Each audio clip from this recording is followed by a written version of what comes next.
نحمده ونصلي على رسوله الكريم اما بعد فاعوذ بالله من الشیطان الرجیم بسم اللہ الرحمن الرحیم۔ ٹاپک چل رہا ہے جی ہمارا ثلاثی مزید فی کے ابواب۔ بریف انٹروڈکشن 8 کے 8 ابواب کا ہم پچھلے لیکچر میں کر چکے۔ ابھی اس میں سے سب سے پہلا باب جو ہے باب افعال ہم نے چوز کیا ہے۔ تو باب افعال کا فعل ماضی کا وزن جو ہے وہ کون سا ہوتا ہے اور اس کے 14 کے 14 صیغے کیسے بنتے ہیں۔ بڑا آسان ہے، پہلے بھی ہم گردان کے ریفرنس سے باتیں کر چکے۔ 14 صیغوں کا تعلق اگر ان کو توڑ کر بیان کیا جائے تو غائب، حاضر اور متکلم 6 صیغے غائب کے، جن میں سے 3 واحد تثنیہ جمع کے اعتبار سے ہیں مذکر کے، اور 3 واحد تثنیہ جمع کے اعتبار سے ہیں مونس کے۔ پھر حاضر جو ہیں وہ ہیں مذکر کے اعتبار سے 3 اور مونس کے اعتبار سے 3، 6 اور 6 12، اور 2 ہیں واحد متکلم جیسے میں بات کر رہا ہوں اکیلا، اور جمع متکلم یعنی کچھ جمعی الناس مل کر کوئی بات کریں تو وہ ہوگی جمع متکلم۔ وہ تثنیہ کے لیے بھی اور جمع کے لیے لفظ سیم یوز ہوتا ہے، وہ موقع محل کے اعتبار سے پہچانا جاتا ہے کہ یہ بات جو ہے وہ تثنیہ کر رہا ہے، 2 آدمی کر رہے ہیں یا جمع کر رہے ہیں۔ جب حضرت ابراہیم علیہ السلام اور اسماعیل علیہ السلام نے دعا مانگی تھی کعبے کی دیواریں اٹھاتے ہوئے، قرآن کی آیت ہے وَجْعَلْنَا مُسْلِمَيْنِ لَكَ وَجْعَلْنَا، وہ وہاں پہ یہ صیغہ ہے اجعلنا، ہم کو بنا۔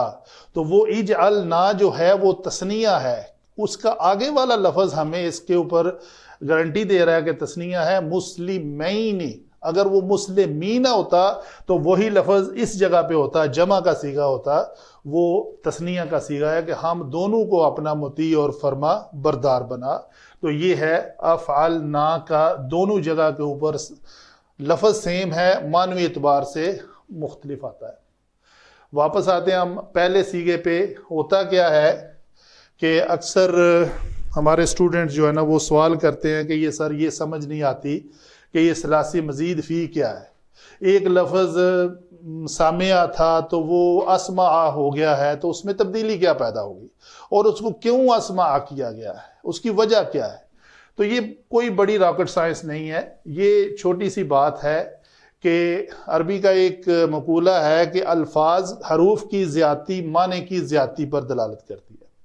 تو جیسے آپ دیکھ رہے ہیں کہ یہ فعالہ ہے، تو فا عین لام جو ثلاثی مجرد تھا اس کے ساتھ ہم نے ایک حمزہ کا اضافہ کر دیا تو وہ لفظ بن گیا افعالہ۔ تو لام اللہ اس کے معنی میں بھی تبدیلی آ جائے گی۔ جو خصوصیات ہم نے اس باب کی پڑھی تھی باب افعال کی، وہ خصوصیات میں سے ایک خصوصیت تھی کہ یہ فعل لازم کو فعل متعدی بناتا ہے۔ فعل لازم اور متعدی کا ہم ایک لیکچر ڈیٹیل سے دے چکے، وہ جس کو سمجھ نہ آئے وہ اس پہ جا سکتا ہے، ابھی میں بات نہیں کروں گا، ٹائم سیو کریں گے۔ تو لازم کے معنی میں اردو کا ترجمہ اگر کیا جائے تو اس میں نے نہیں آتا۔ مثلا ہم کہتے ہیں جی ذہبہ، وہ گیا، اس میں نے نہیں ہے۔ تو جب سامعہ ہے تو اس میں ہے اس نے سنا، اس میں نے ہے تو یہ متعدی ہے۔ تو گویا شارٹلی ہم یہ کہیں کہ کسی فعل کے ترجمے میں اگر نے نہیں ہے تو نے ہم نے لانا ہے تو اس باب کے لفظ بولے جائے۔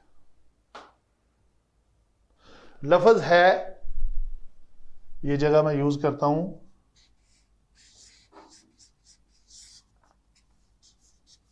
جالسا، اس کا معنی ہے وہ بیٹھا، اس میں نے نہیں ہے، نے ڈالنا ہے۔ ہم نے اردو کا ہمارا فکرہ ہے اس نے بٹھایا، نے آ گیا. تو ہم کیا کریں گے، اس جالسا کو اس افعل کے وزن پر لے جائیں گے تو اس کا معنی ہو جائے گا اس نے بٹھایا.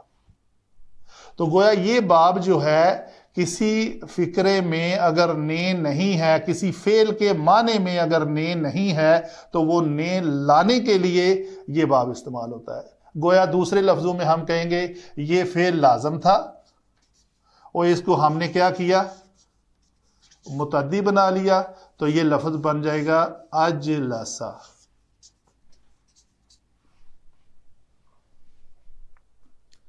کوئی بھی لفظ آپ استعمال کر لیں، مثلا پہلے ہم اس پہ بات کر رہے ہیں افعلا،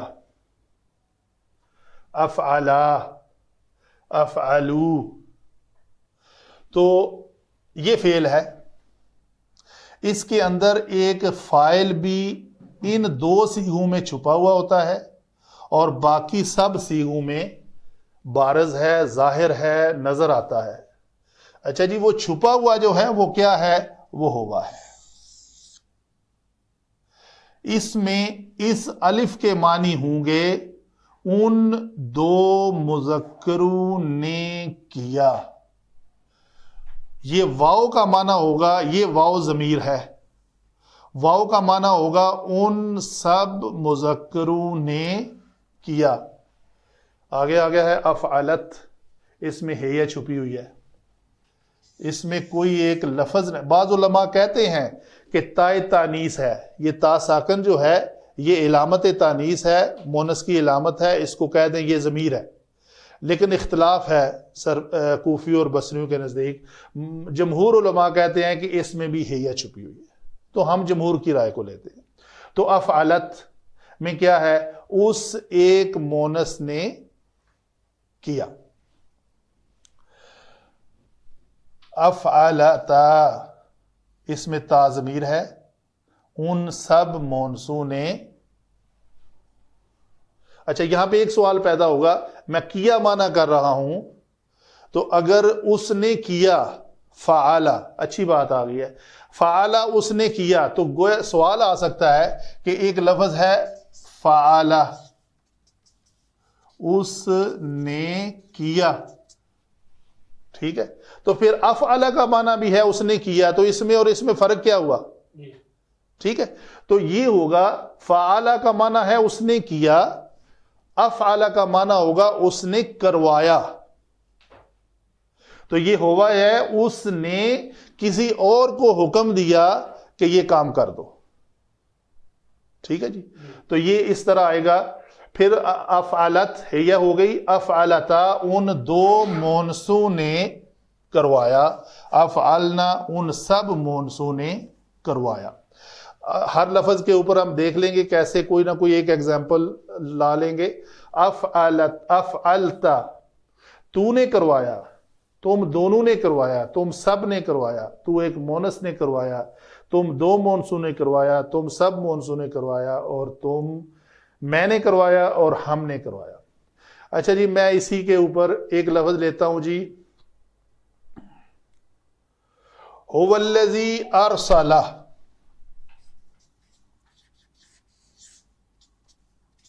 سیم وزن ہے، افعلا کے وزن پہ ارسلا، ٹھیک ہے. اس کا معنی ہوگا وہ اس ایک مذکر نے بھیجا، ٹھیک ہے.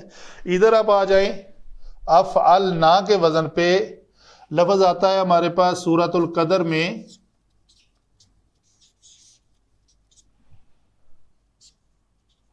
اِنَّا انزلنا، بے شک ہم نے نازل کیا.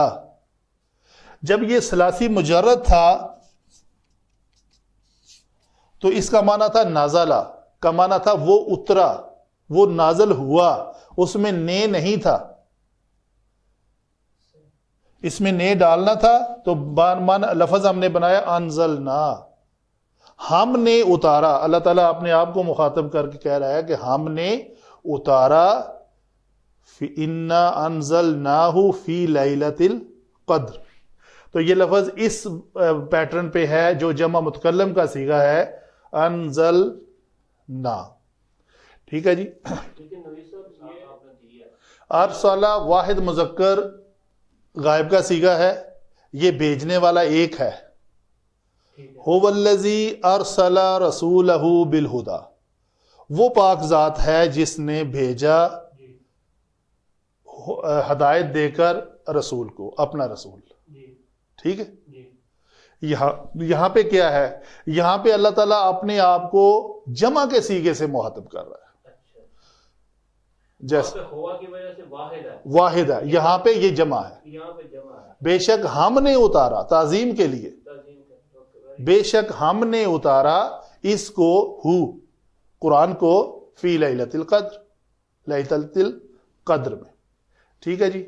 آگے ہے مثلا ایک لفظ میں اور لیتا ہوں مثال کے طور پہ، یا بنی اسرائیل اذکروا نعمتی التی انعمت علیکم. یہ لفظ ہے جی. یہاں پہ آئے گا انعمت، یہی سیم لفظ بنے گا افعلت کے وزن پہ انعمت. اے بنی اسرائیل یاد کرو وہ نعمت جو میں نے تم پر کی. تو یہ تاپش تو جو ہے اس ریڈ کلر میں، یہ کیا بنے گی؟ ضمیر میں. اس کا معنی ہوگا میں نے انعام کیا تمہارے اوپر. سورہ اپنے فاتحہ میں کیا آتا ہے؟ صراط الذین انعمت علیہم، تو نے انعام کیا. ٹھیک ہے. یہ ہے میں نے انعام کی. تو تا کے اوپر پیش آ جائے تو معنی بدل جاتا ہے، زبر آ جائے بدل جاتا ہے، زیر آ جائے بدل جاتا ہے. تو یہاں پہ ہے جو میں نے انعام کیا تم پر وہ یاد کرو. صراط الذین انعمت علیہم، راستہ ان لوگوں کا جس پر تو نے انعام کیا. تو یہاں پہ یہ لفظ اگر آئے گا تو یہ اس کو ہم کیا پڑھیں گے جی؟ انعمت. یہ سورہ فاتحہ کا لفظ ہے. تو گویا یہ 3-4 ایگزامپل بھی میں نے دے کے آپ کو سمجھا دیا، پورے 14 کے 14 صیغوں کا بھی بتا دیا کہ باب افعال کے اوپر آنے والے افعال جو ہیں ان کا فعل ماضی معروف کا جو وزن ہے وہ اس طرح آئے گا، کوئی بھی لفظ ہو. ٹھیک ہے جی.